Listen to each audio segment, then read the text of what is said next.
Hola, mi nombre es Emiliana, soy estudiante de tercer semestre de la licenciatura en Educación Especial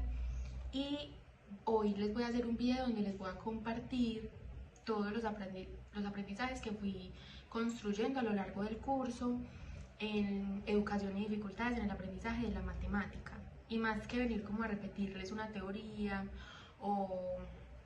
o algo por el estilo, quiero es mostrarles cómo yo pude entender la matemática desde una mirada más formativa y más humana al mismo tiempo. Inicialmente, uno de los aprendizajes que uno va construyendo a lo largo de este curso es que aprender la matemática no es algo que se va a transmitir, o sea, yo no voy a enseñar y voy a transmitir una cantidad de conocimientos y ya, sino que es un proceso en el que se va construyendo poco a poco esa idea que se tiene sobre las matemáticas y los conceptos que se enseñan. Una de las cosas que más como que me transformó la visión que yo tenía como de ser maestro es que yo no puedo llegar a un salón y enseñar unidades de metro o de litro, sino que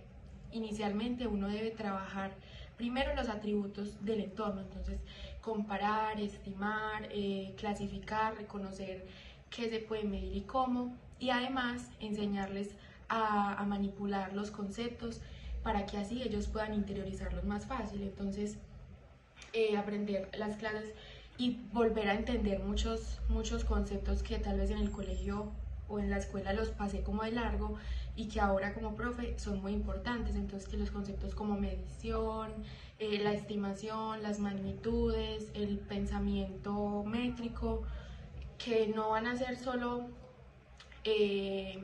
como aprendidos si uno va y les pone las fórmulas o les dice esto es esto y esto es esto, sino que es más fácil cuando uno les da las herramientas para que ellos puedan manipular y puedan vivenciar estos conocimientos. Entonces eso lo hemos visto como a lo largo del curso, con actividades que permiten que uno vea por qué la medida es de tal manera o por qué esto es de esto. Entonces eso ayuda mucho a que la matemática, además de que se pueda aprender más fácilmente, sea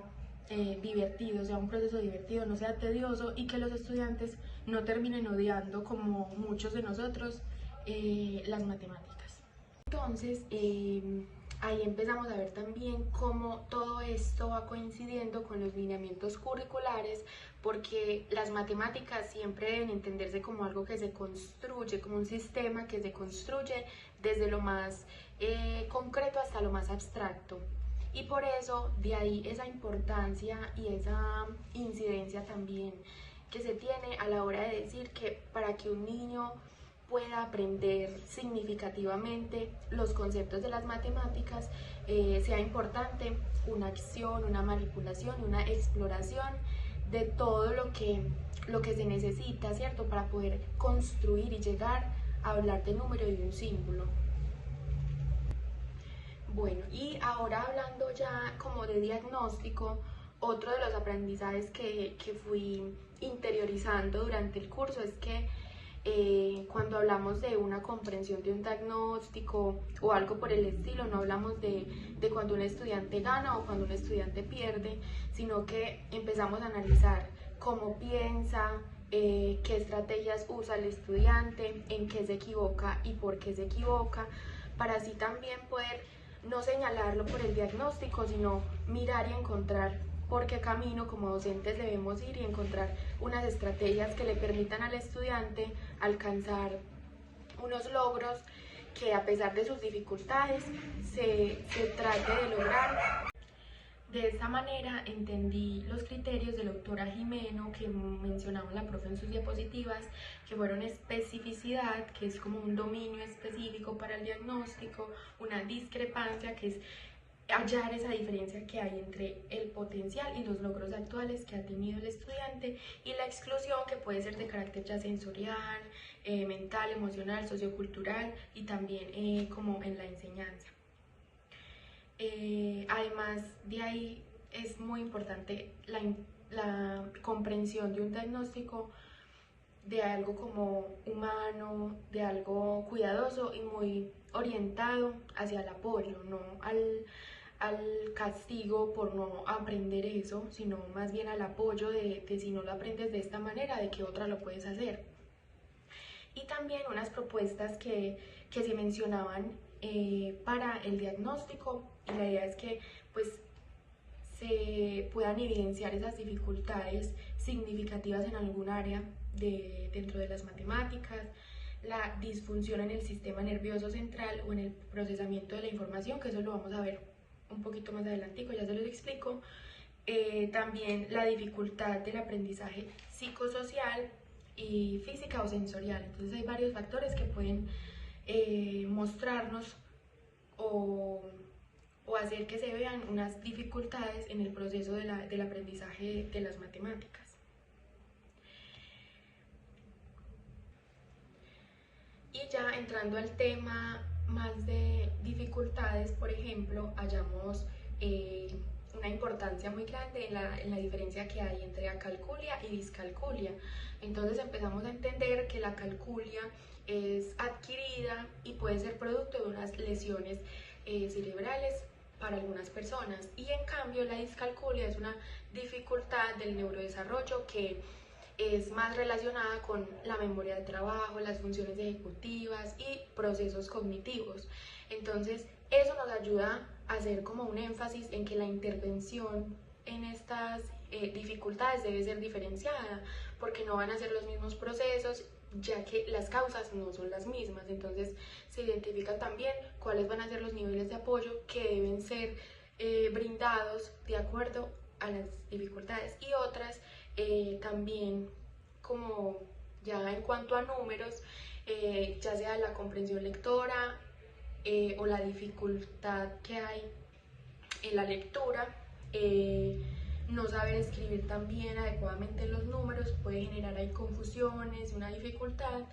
y también las dificultades frente a los símbolos y la terminología. Por eso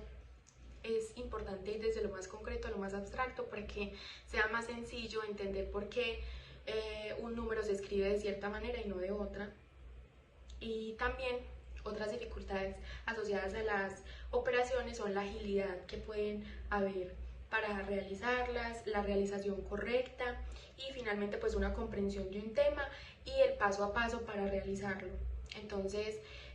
resolución de problemas aritméticos,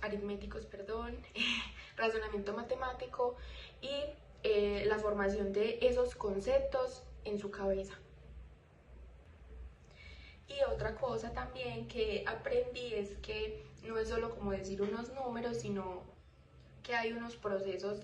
que tienen su propio nombre y que nos ayudan, ¿cierto?, a mirar cómo podemos ir llegando a ellos. Entonces el recuento, ¿cierto?, de números implica un orden estable, una biunivocidad, una cardinalidad, una abstracción, y por eso cuando hay dificultades en las áreas no son fallas, sino más bien unas señales de que el estudiante está necesitando un acompañamiento más personalizado. Y como futura docente, maestra, yo sé que también es muy importante observar si el niño solo está repitiendo una fórmula o una manera mecánicamente, sino observar más detenidamente si realmente hay una comprensión real de lo que se está tratando de enseñar. Y a partir de esta idea,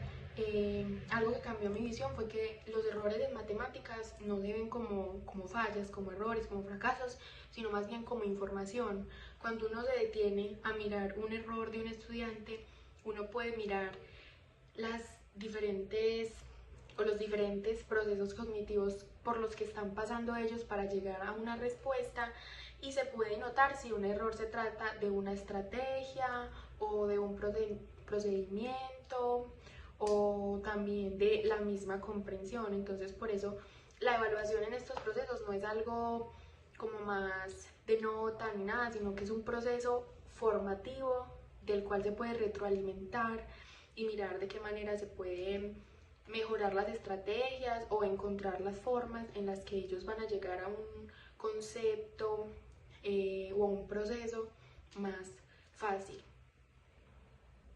Y también partiendo nuevamente de los lineamientos curriculares en el proceso que uno hace de ir interiorizando, de ir creando una visión acerca de la matemática, en este caso, ¿cierto?, del curso, uno empieza a entender que la enseñanza debe ser contextualizada, utilizando elementos del ambiente, del entorno, debe ser activa, divertida, que sea un proceso llamativo y que se disfruten los estudiantes, y también debe ser muy vinculada a la vida real. Por eso es muy importante acercarse al contexto para mirar de qué manera puedo hacer que esos conceptos y esos procesos se interioricen de la mejor manera. Y por eso comprendí que de esa misma manera el currículum tiene que ser algo muy flexible y en el que se deben ir retomando unos conceptos de una manera más progresiva, de lo más simple a lo más complejo. Y finalmente abordar dos apartados importantes del curso que los tengo muy atesorados en mis apuntes, y son los pensamientos matemáticos y las competencias matemáticas. Entonces, como pensamientos matemáticos tenemos 5, y son el variacional y los sistemas algebraicos y analíticos, los pensamientos numéricos y los sistemas numéricos, el pensamiento métrico, el aleatorio y el sistema de datos, y el pensamiento espacial y los sistemas geométricos. Y ya abordando como competencias matemáticas tenemos el razonamiento matemático, el pensamiento crítico, la resolución de problemas y también la modelación, el manejo de recursos y la representación y la comunicación. Entonces, eso sería como todo lo que abordaría en este video, que siento que habla mucho de de las conversaciones que se han tenido a lo largo del curso. Entonces, en conclusión, quiero decir que este espacio me permitió ver la matemática como una experiencia más humana, cognitiva y también cultural. Entonces, aprendí que diagnosticar y comprender las dificultades es importante. También además aprender como a valorar esos errores y a diseñar unas experiencias de aprendizaje más significativas van a hacer que las matemáticas sean un área más llamativa y de más interés, de mayor interés. Entonces, gracias por ver este video, espero que todo haya quedado muy claro. Muchas gracias por la atención.